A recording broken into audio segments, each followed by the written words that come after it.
Hi నమస్తే అండి. Welcome back to Sri Satya recipes. ఈ వీడియోలో మనకి ఏమైనా తినాలనిపించినా, పిల్లలకి వేడివేడిగా ఏమైనా చేసి పెట్టాలన్నా ఇలా ఒక కప్పు గోధుమ పిండితో ఈవినింగ్ స్నాక్స్ని చేసి పెట్టండి. అన్నీ ఇంట్లో ఉండే వస్తువులతోనే చాలా ఈజీగా చేయొచ్చు. ఒకటి తిన్నా చాలు కడుపు నిండిపోతుంది. టేస్ట్ చాలా బాగుంటాయండి. ఇవి ఆయిల్ని కూడా అస్సలు పీల్చుకోవండి. ఇందులోకి ప్రత్యేకించి ఏమి చెయ్యక్కర్లేదు.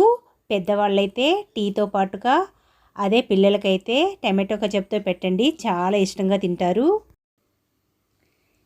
సో లేట్ చేయకుండా ప్రాసెస్లోకి వెళ్ళిపోదాము.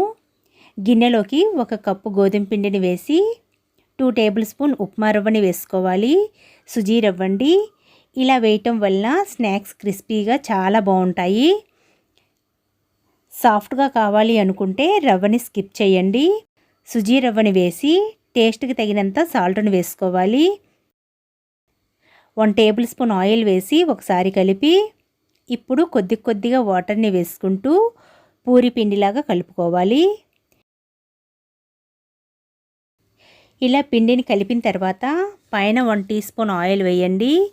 పిండి ఆరిపోదు, కొద్దిగా సాఫ్ట్గా ఉంటుంది. మూత పెట్టి ఒక 15 మినిట్స్ పక్కన ఉంచాలి. అంతలో స్టఫింగ్ రెడీ చేసుకుందాము. స్టవ్ పై ప్యాన్లో 1.5 టేబుల్ స్పూన్ ఆయిల్ వేసి 1/2 టేబుల్ స్పూన్ జీలకర్ర, 1/2 టీ స్పూన్ ఆవాలు, 1/2 టీ స్పూన్ వామును వేసి లో ఫ్లేమ్లో లైట్గా ఫ్రై చేయాలి. వాము వేయటం వలన స్నాక్స్ ఫ్లేవర్ అనేది చాలా బాగుంటుందండి. అలాగే డైజెషన్ ఫ్రీగా అవుతుంది. ఇందులో 2 పచ్చిమిర్చిని సన్నగా కట్ చేసి వేసుకోవాలి. పచ్చిమిర్చి వేసి ఒకసారి వేయించి కొద్దిగా కట్ చేసిన కొత్తిమీర, 2 ఉడకపెట్టిన బంగాళదుంపలను స్మాష్ చేసి వేసుకోవాలి. అయితే ఇది వేసేటప్పుడు వీడియో మిస్ అయిందండి. ఒకసారి కలిపి 1/2 టీ స్పూన్ పసుపు, 1 టేబుల్ స్పూన్ ధనియాల powder, 1/2 tablespoon red chilli ఫ్లేక్స్ని వేయాలి. రెడ్ చిల్లీ ఫ్లేక్స్ లేకపోతే కారాన్ని వేసుకోండి.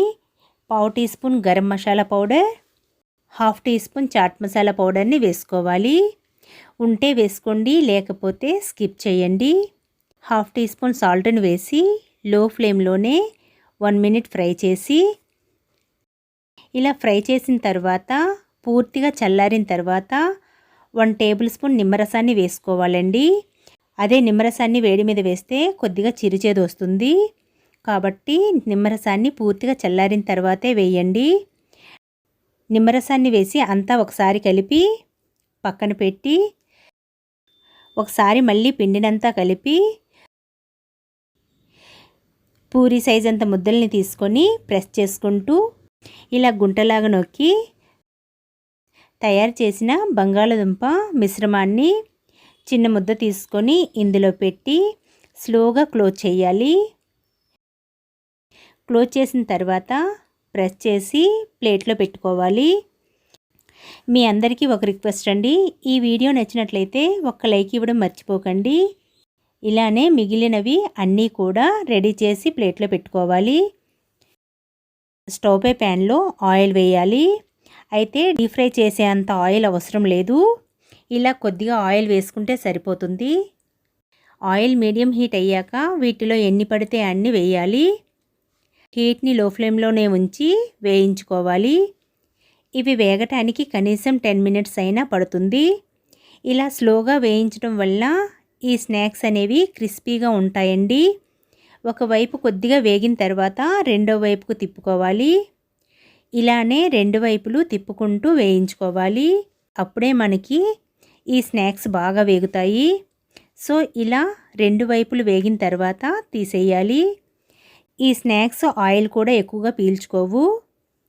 వీటిని తీసేసి ఇలానే మిగిలినవి వేసి వేయించుకోవాలి. అయితే నాకు 1 కప్పు గోధుమ పిండికి ఇలా 7 అయ్యాయండి. మీరు ఎక్కువ క్వాంటిటీలో చేసుకున్నట్లయితే ఇలానే మిగిలినవి కూడా వేసి వేయించుకోవాలి. ఇంతేనండి, మనకి వేడివేడిగా evening snacks ready. So 1 cup గోధుమ పిండితో వేడివేడిగా ఇంటెల్లపాదికి స్నాక్స్ చేసి టమాటో కచప్తోనైనా లేకపోతే మామూలుగా ఆనియన్తో తిన్నా చాలా బాగుంటాయి. సో తప్పకుండా ఈ స్నాక్స్ రెసిపీని ట్రై చేయండి. చాలా ఈజీగా చేసుకోవచ్చు. ఈ వీడియో మీకు నచ్చినట్లయితే ఒక్క లైక్ ఇవ్వడం మర్చిపోకండి. మన ఛానల్లో సింపుల్ రెసిపీస్ చాలా ఉన్నాయి, వీలున్నప్పుడు చూడడానికి ట్రై చేయండి. ఈ వీడియో మీకు నచ్చినట్లయితే మీ ఫ్రెండ్స్కి బంధువులకి షేర్ చేయండి. మన ఛానల్ని కొత్తగా చూస్తున్న వారైతే ప్లీజ్ సబ్స్క్రైబ్ చేసుకోండి. Thanks for watching. Thank you.